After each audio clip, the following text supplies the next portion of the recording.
So guys, andito ulit kami. Kasi nadaanan namin doon kasi sa kabila. Masyadong malalim yung yung cliff, delikado mababa, so hindi kami masyadong nakababa. Dito nadaanan namin. Ayan, meron siyang tulay. Tapos dito daw may falls. Surf object to unexpected life conditions. So wala naman sinabing bawal maligo. Ang sabi, unsafe lang. So pwede siguro maligo. So guys, cute na tulay dito. Siyempre may mga turista rin. Galing yata silang Pakistan daw.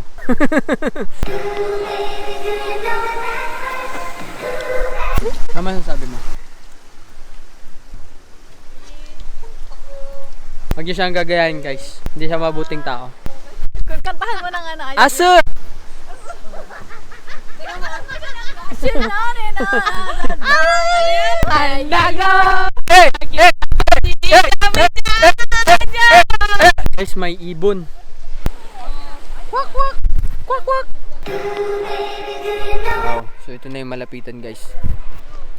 Papunta pa kami banda ron. So guys, bababa kami ni Papito dito.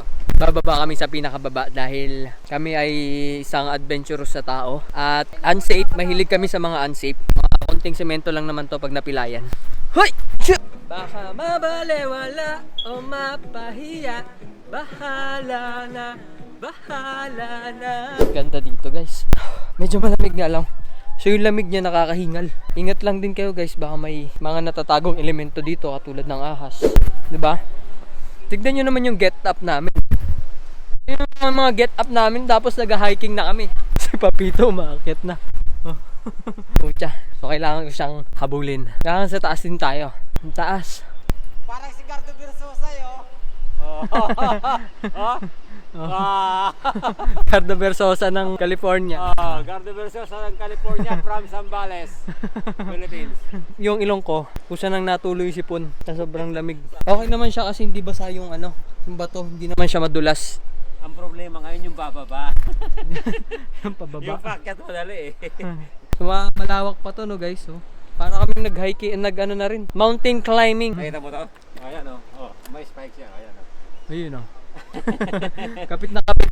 Baka po sumama na yung bato dyan sa sapatos mo. Hindi.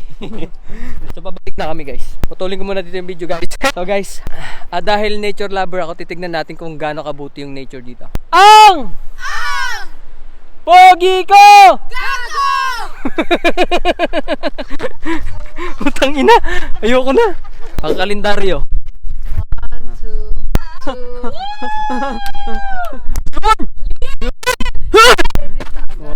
So guys, nandito na kami sa kung saan nakatira si Harry Potter. Lugar na to parang may mga nakatira na witchcraft eh. Masyadong mahiwaga. Ayan guys. Nakakatindig balahibo. Daan dito. Na hindi natin alam kung ano yung pumapaloob sa mga natatagong nakapalikod sa mga puno. Bali mga forest dito parang hindi pa napapasok. Sino pa sabihin?